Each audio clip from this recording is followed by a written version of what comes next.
Eth had watched 17 wars in his long career as a tactical observer.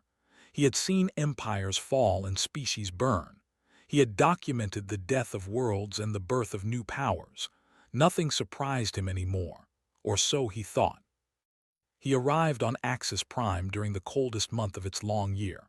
The planet was gray and broken, its cities turned to dust by 2 years of endless fighting. The Concordat was losing. Everyone knew it. The Dominion had more soldiers, more ships, and more time. It was only a matter of months before the last Concordat position fell. Eth set up his recording equipment in an underground bunker that smelled of fear and old blood. Soldiers from a dozen different species moved through the tunnels like ghosts. They had the look of the defeated. Their eyes were empty. Their movements were slow. They were waiting to die. He spent his first week interviewing commanders and soldiers. He documented their losses, their failed strategies, their dwindling supplies. It was the same story he had heard many times before, a war that had gone on too long, an enemy that would not stop, hope that had died somewhere between the first battle and the last. On his 8th day, Eth sat in the officers' mess hall. The room was quiet. A few soldiers ate their meals in silence. Others stared at nothing. Eth was reviewing his notes when a young lieutenant sat down across from him. "You are the observer," the lieutenant said. It was not a question. "I am," Eth replied. "I document wars for the Galactic Archive." The lieutenant nodded slowly. He was from a species Eth did not recognize. His skin was pale blue and his eyes were too large for his face. "Then you should know. Reinforcements are coming." Eth looked up from his notes. "Reinforcements. The Concordat has no reserves left. I have seen the reports." "Not Concordat reinforcements." The lieutenant's voice dropped to a whisper. "The humans are coming." The mess hall went silent. Every soldier in the room turned to look at them. Eth saw something strange in their eyes. It was not hope. It was something closer to fear, but also something else, something he could not name. "Humans," Eth repeated. He knew the species, of course. He had studied them in the academy, a young race from a small planet called Earth. They had only been part of galactic society for 60 years. They were physically weak compared to most species. No natural armor, no venom, no psychic abilities. Short. By every measure, they were unremarkable. "Why would humans change anything?" Eth asked. "They are not known as warriors." The lieutenant laughed. It was not a happy sound. "You have never seen them fight." Before Eth could respond, a heavy hand landed on his shoulder.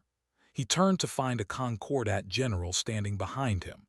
The general was old and he was missing 2 of his 4 arms. His remaining eyes studied Eth with a weight that made the observer uncomfortable. "Come with me," the general said. "We need to talk." Eth followed the general through the tunnels to a private room. The general closed the door and stood in silence for a long moment.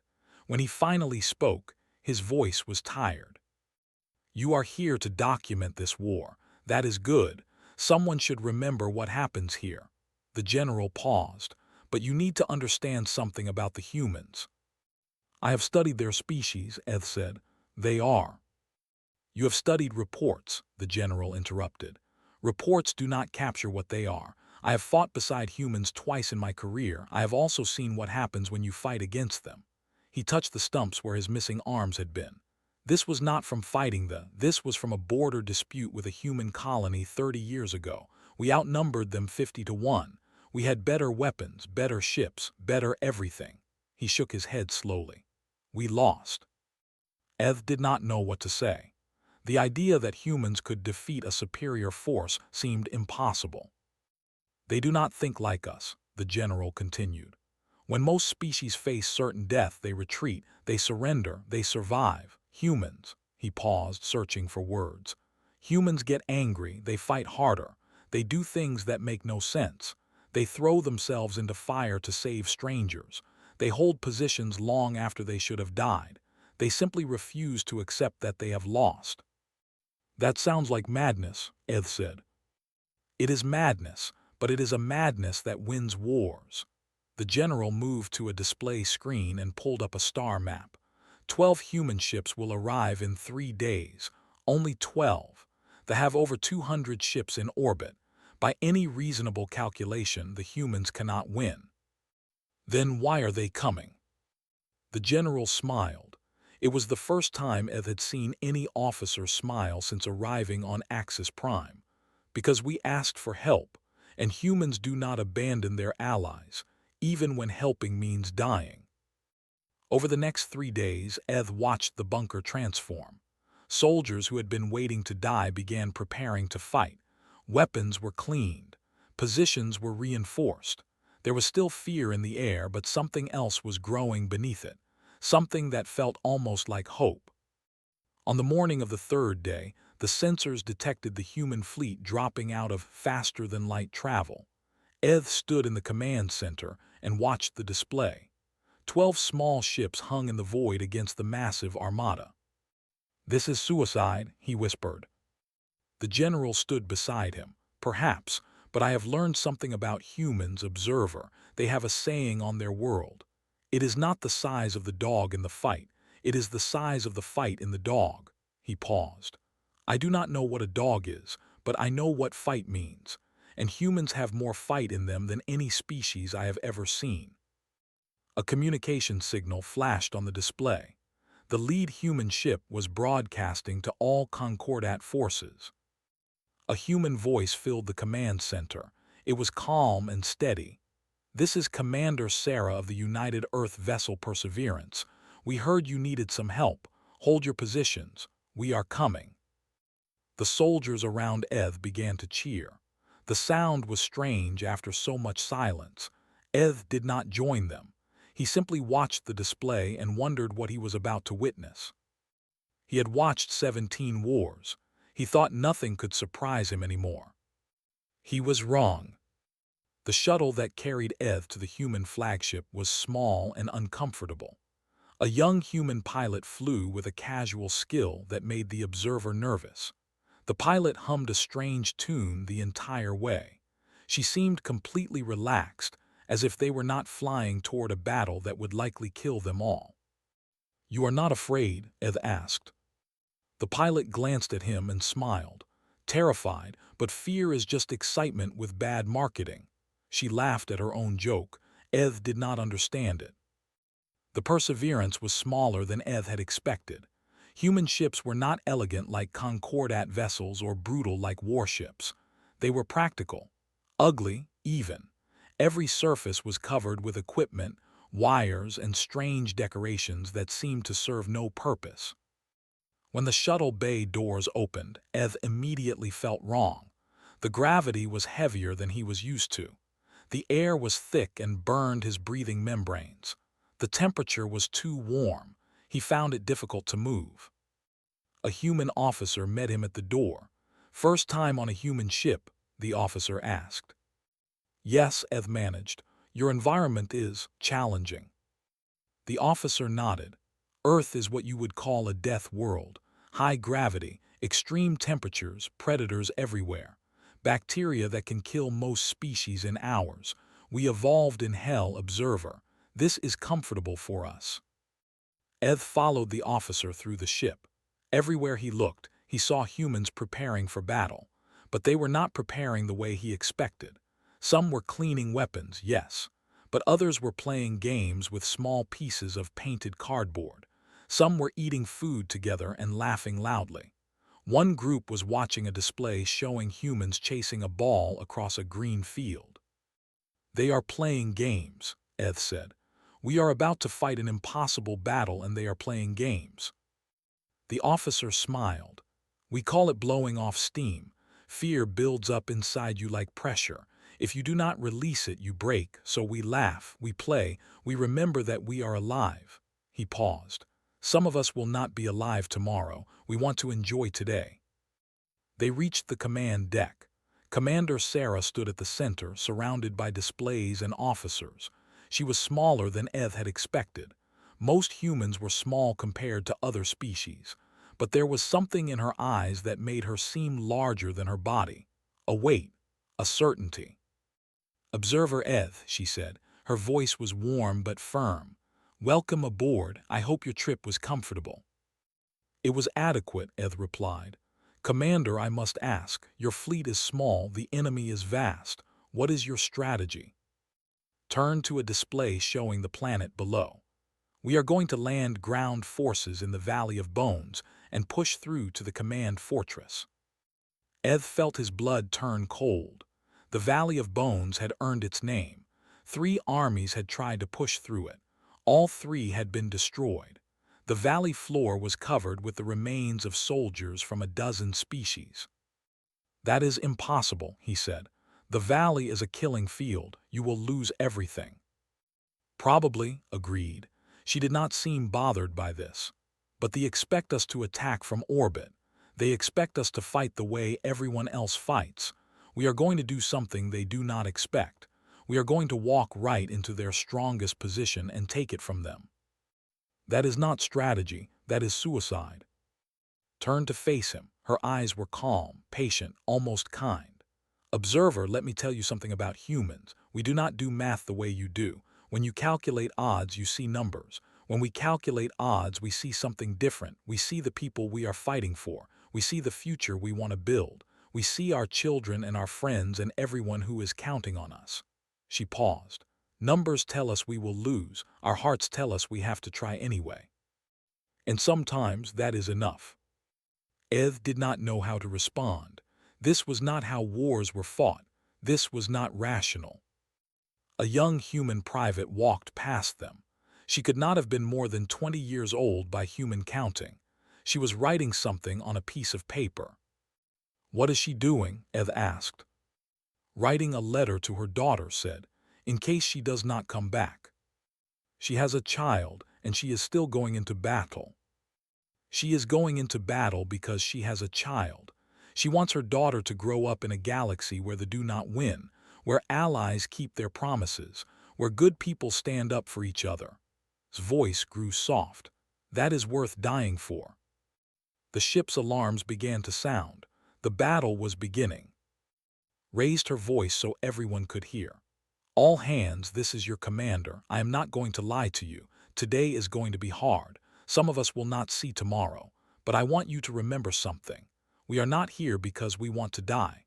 We are here because some things matter more than living. We are here because when friends ask for help, humans answer. We are here because this is who we are." The crew cheered. The sound filled the ship like thunder. Looked at Eth. "You can stay on the ship if you want. It is safer here." Eth thought about it. Every logical part of his mind screamed at him to stay. But something else, something he did not fully understand, made him speak. "I am an observer," he said. "I should observe." Smiled, it was a warrior's smile. "Then welcome to the fight, observer. Try to keep up." The dropships launched into the fire below, and Eth, against all wisdom, went with them. The dropship shook like it was being torn apart. Fire and light flashed outside the small windows. Eth held onto his seat and tried not to scream. Around him, human soldiers sat in their harnesses with their eyes closed. Some were praying. Some were breathing slowly. One was sleeping. Sleeping in the middle of a combat drop. Eth could not understand these creatures. The ship next to them exploded. Eth saw it through the window. One moment it was there. The next moment it was fire and metal and bodies falling through the sky. 20 humans died in less than a second. A sergeant sitting across from Eth opened her eyes. She was young, with dark skin and short hair. She looked at the window where the other ship had been. "That was Baker Squad," she said quietly. Then she closed her eyes again. "Your friends just died," Eth said. "How can you be so calm?" The sergeant did not open her eyes. "I am not calm, I am angry, and anger is useful, panic is not." She paused. "I will cry for them later. Right now, I need to focus on making their deaths mean something." The ship hit the ground hard. The doors opened and the humans poured out into chaos. Eth followed them, his body low to the ground, his heart's beating too fast.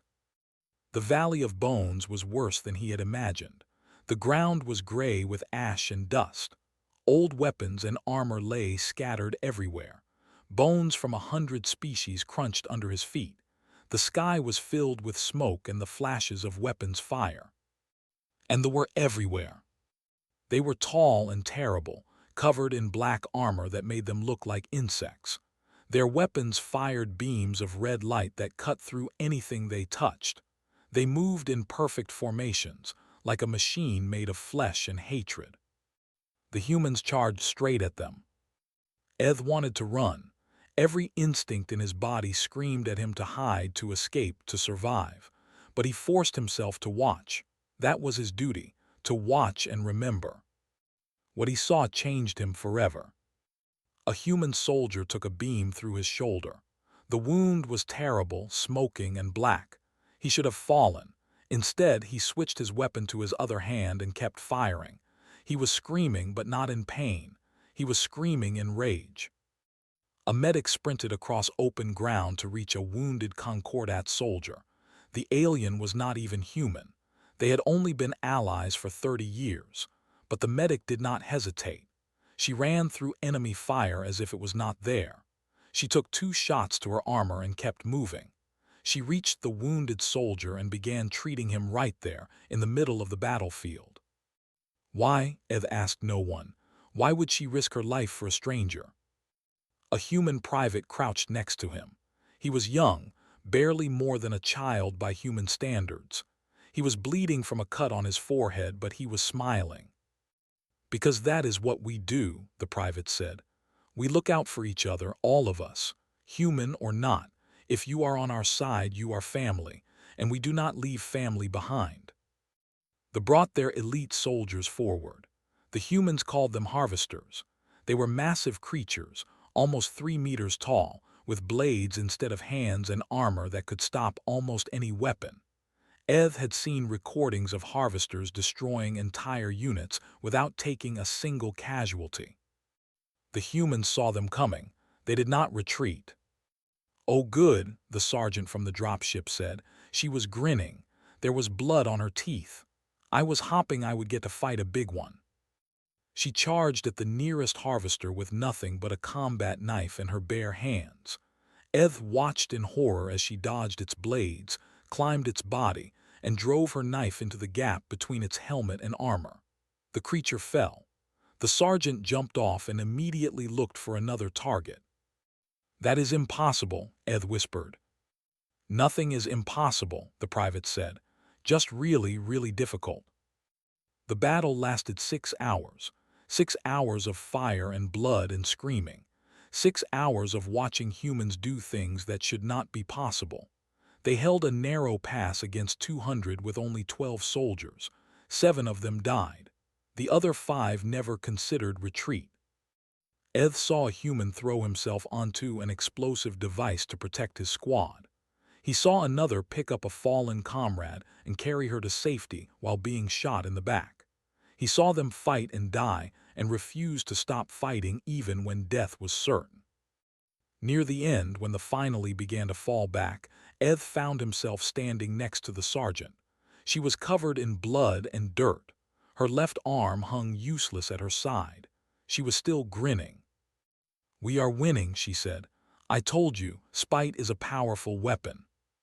"Spite?" Eth asked. "The universe says we cannot win. Physics says we should not survive. They say we are weak and small and will be crushed." She spat blood onto the ground. "We say no. We fight harder because everyone tells us we cannot.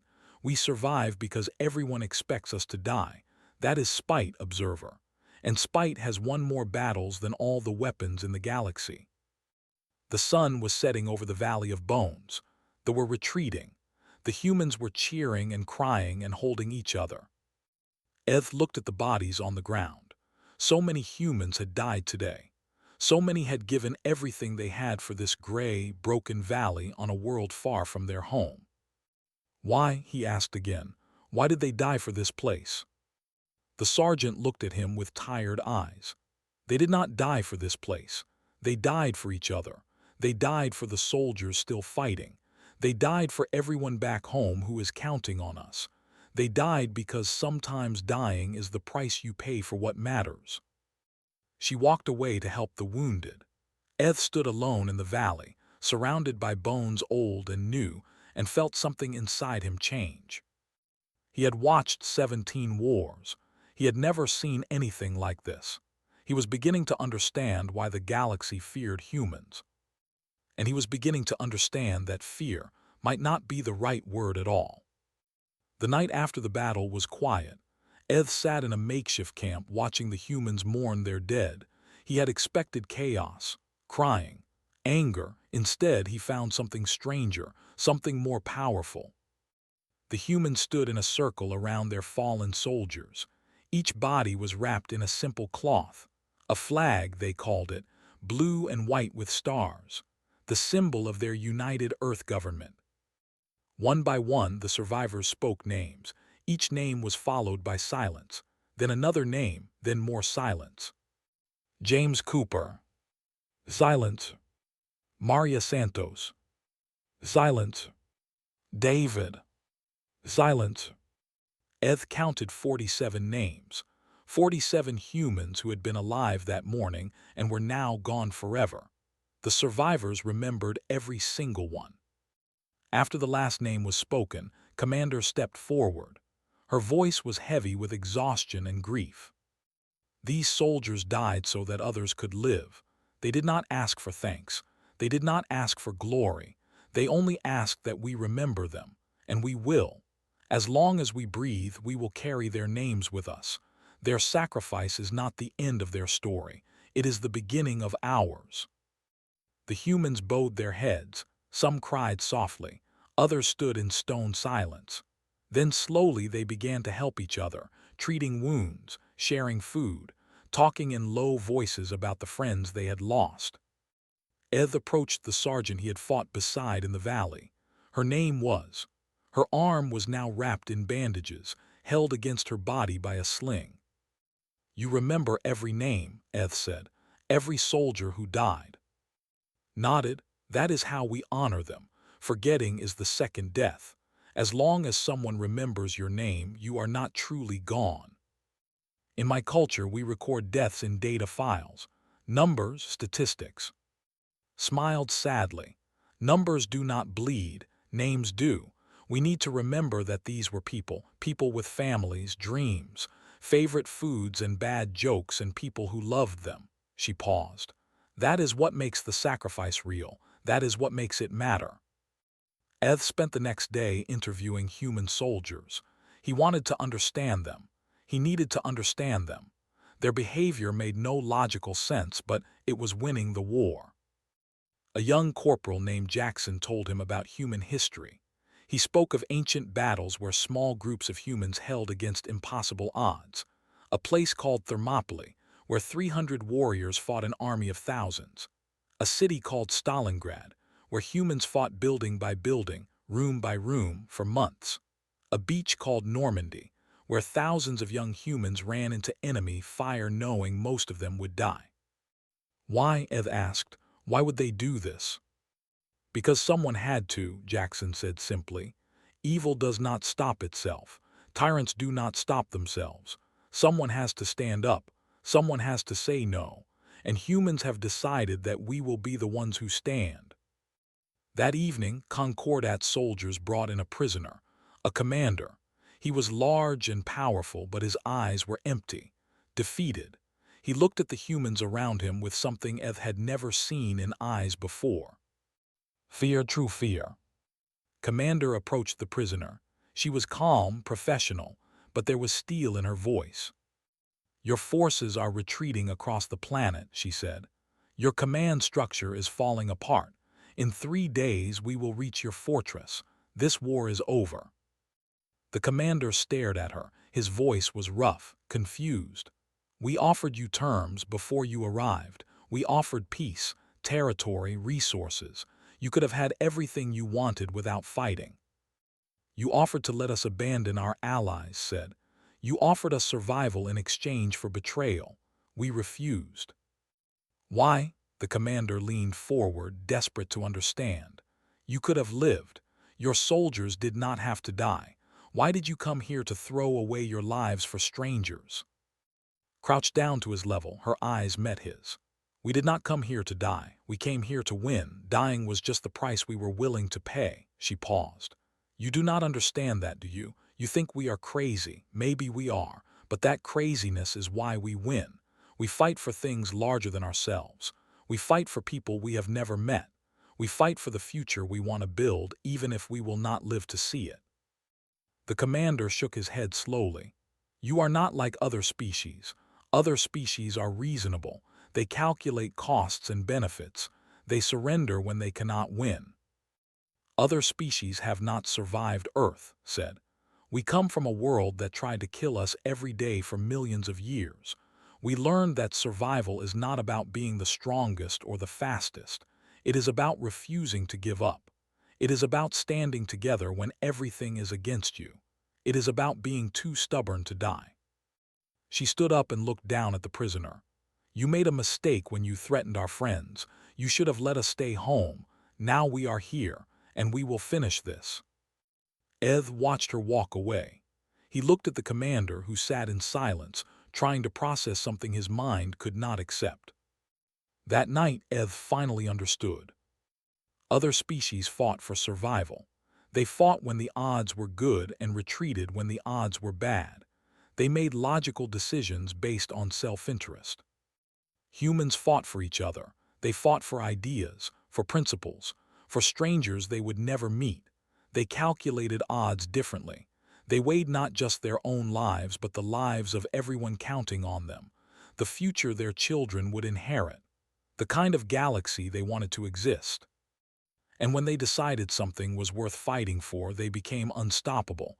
Not because they could not be killed. They could. They died easily, but death did not stop them. It only made them fight harder, made them more determined, more dangerous.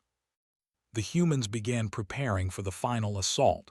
They checked their weapons, said their prayers, wrote their letters. Eth watched them and felt something new growing in his hearts. Not fear, not anymore. Respect, deep, humbling respect.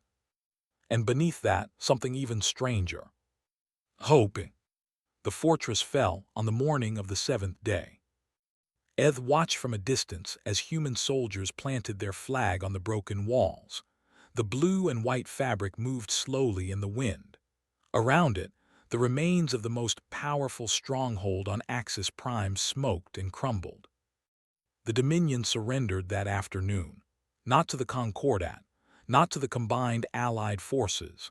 They surrendered specifically to the humans, the enemy that should have been nothing. The 12 ships against 200. The small, soft creatures from a distant death world who had somehow done the impossible. Commander accepted the surrender with quiet dignity. She did not celebrate. She did not mock the defeated enemy. She simply nodded and said, "This war is over. Let us bury our dead and begin to heal." The surviving humans gathered that evening. There were fewer of them now. So many had fallen in the valley, in the hills, on the walls of the fortress. But the ones who remained stood tall. They had won. Eth expected celebration. He expected drinking and singing and joy. There was some of that, but mostly he saw something else. The humans were crying, laughing and crying at the same time, holding each other, speaking names of friends who were gone. He found Commander standing alone, looking at the sunset. The sky was orange and red, like fire dying slowly.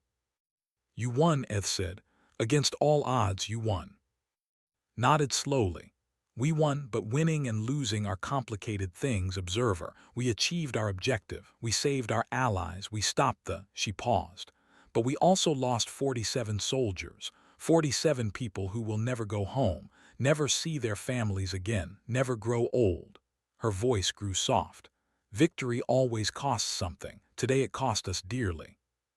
Do you regret coming?" Turned to look at him. Her eyes were tired but peaceful. "No, I regret the deaths. I will carry those names with me forever, but I do not regret fighting for what matters." She smiled slightly. "A wise human once said that courage is not the absence of fear.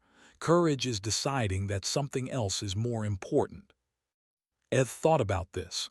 "I was afraid every moment of this battle. I still do not understand how you control your fear."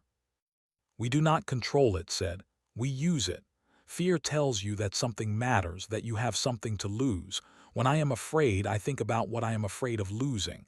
My soldiers, my friends, the future we are building. Then I fight harder to protect those things." She shrugged. "Fear is just fuel. You have to learn how to burn it." 1 week later, Eth stood before the Concordat Senate. The great chamber was filled with representatives from hundreds of species. They had all come to hear his report. They all wanted to understand what had happened on Axis Prime. Eth spoke for 3 hours. He showed them recordings, interviews, data, but he knew that none of it would truly capture what he had witnessed. Some things could not be measured. When he finished his presentation, the chamber was silent. Finally, the Senate speaker rose. "Observer Eth, in your professional opinion, what should the Concordat understand about humans?" Eth took a deep breath. This was the moment he had been preparing for, the moment that would define how the galaxy saw humanity. "Do not make enemies of the humans," he began. "Not because they are strong, they are fragile. Their bodies break easily. They live short lives. They have no natural weapons. By every physical measure, they are weak." The chamber murmured. This was not what they expected. "Do not fear their numbers," Eth continued. "They are few. They're as small. They have only been part of galactic society for 60 years. They are younger than most of your children." More murmuring, confusion. "Fear them," Eth said, his voice rising, "because they do not fear death. They understand that their lives are short, and they have decided that how they live matters more than how long. Fear them because they will sacrifice everything for those they love. Not just family, not just friends, strangers, allies they have known for 30 years, people they will never meet." The chamber was silent now. Every eye was on him. "Fear them because when you have taken everything from them, when they have nothing left to lose, they will still stand. They will still fight. They will still win, not through strength, not through numbers, through something else, through love, through loyalty, through the simple, terrible refusal to give up." Eth paused. He thought of in her broken arm, of in her quiet strength, of the young private who died on the walls of the fortress with a smile on his face. "They are not monsters," he said softly. "They are something far more terrifying. They are people who have chosen what they are willing to die for, and there is no force in this universe that can stand against that." 5 years later, Eth returned to Axis Prime. The planet had been rebuilt. The Valley of Bones was now a memorial garden. Flowers grew where soldiers had fallen. Monuments bore the names of the dead. He walked among the monuments until he found the human section. The names were carved in simple stone. 47 names. 47 lives given for a world far from home. A small human child stood before one of the monuments. She was placing flowers at its base. Eth watched her for a moment before speaking. "Who was this?" he asked gently. The child looked up. Her eyes were bright and clear. "My grandmother, she was a soldier. She died here. I am sorry for your loss." The child shook her head. "Do not be sorry. She saved people, people she never even met. My mom says that is the best thing a person can do," she smiled. "I am going to be like her someday. I am going to help people too." Eth felt something tighten in his chest. He understood now. He finally understood. This was why the galaxy feared humans. Not because of what they could do, but because of what they chose to do, and because they taught their children to make the same choice. Generation after generation. The fire never died. It was passed down like a sacred flame. He watched the child place her flowers and walk away to join her family. The sun was setting over the memorial garden. The sky was orange and red, like fire dying slowly. But Eth knew better now. The fire was not dying. It was only beginning.